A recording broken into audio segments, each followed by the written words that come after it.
Lori, Governor Chris broke his promise of not raising taxes. He's raised several taxes in his tenure as governor. What do you think of the tax situation here in Florida, and what could be done about it? Well, I think that, Economics 101 will tell you that raising taxes will lower revenue. And raising taxes when you're in a recession, especially with Florida's unique economic structure, we're going to be the last to recover if what you call us being in a recovery now. You need to lessen the tax burden, not only on the individual, but on businesses. The property taxes and the way that they're collected needs to be restructured and to make it a more equitable system. When you do that, it benefits the individual and it benefits people who are in business because they are able to keep more of their own money, which signals an economic recovery because they have more disposable income to spend on restaurants and going out to the movies and things like that. Now, your opponent in the Republican primary is Mr. Tabaya. Mr. Tabaya is on the same page as Governor Chris of increasing fees. And to me, I don't know about you, but increasing a fee is just like a tax. What do you have to say about that? And what are some examples of his increase in fees? You can call it a fee, but it truly is a tax. When you raise driver's license fees, you raise tag fees, fishing license fees, when you require a license to fish out of a pond in your own backyard or to fish off the beach, those are taxes. They may call them fees, and they may say, well, you don't actually have to buy that if you don't want that. Tell that to somebody who has to go to work. Tell that to somebody who has to drive a car.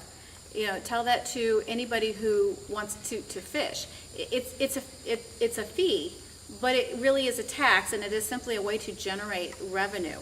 I don't agree with that. I think that there's better ways to go about collecting money if you need money, but I think that, as a Republican, the first thing you do is you cut. You don't look at ways to raise. Right now, and let's talk about education. Education, especially here in Brevard, has a very specific and unique problem. How do you see this problem and what could be done here in Brevard County? Part of the problem is that Brevard County feels that the state has taken a cookie-cutter approach. Brevard County is different. Our school district is different than Dade County. It's different than Pinellas County. It's different, and every district in the state is different. So taking a cookie-cutter approach to every school across the state is not beneficial to the students, and it's not beneficial to the people of the district. We elect our school board for the purpose of running our schools. We want to allow them to have the chance to do that without being burdened by state mandates. Do you support the amended version of the Arizona immigration bill, and do you think that Florida needs something similar to it? I do support the Arizona immigration bill. I think that they have a serious problem that the federal government had not stepped up to the plate and taken care of. I think that they did what they needed to do. Do I think that Florida needs a similar bill? I do. I think it needs to be amended to Florida-specific needs as immigration. Arizona has a dry border that people walk across. We have a coastal border that people come to, and we also have the issue with the Cubans and the wet foot, dry foot policy. We have a problem with people overstaying their visas.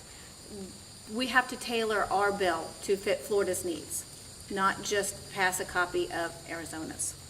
Now, in lieu of the BP oil spill in the Gulf, do you still feel that it's safe? First of all, do you support offshore oil drilling, and you think it's still safe to do so? I do support offshore drilling. I think that we need to look at what happened, fix the problem, institute more safety measures, and then go on from there. I think that we'd have to look at the constitutionality of that. If you're in international water, I don't think that our president has the authority to tell somebody that they can't drill in international water. I think that if we don't drill, other countries will, and these may be countries, as we have now, that are not friendly to us. We're going to continue drilling for oil offshore, but we need to do it safer. We need to institute more safety measures. We need to figure out exactly what happened at the BP oil spill, because nobody wants another disaster like that. I mean, it is a tragedy. It's a disaster. It was an accident. But we don't want to throw the baby out with the bathwater, so to speak. Let's fix the problem and move on from there.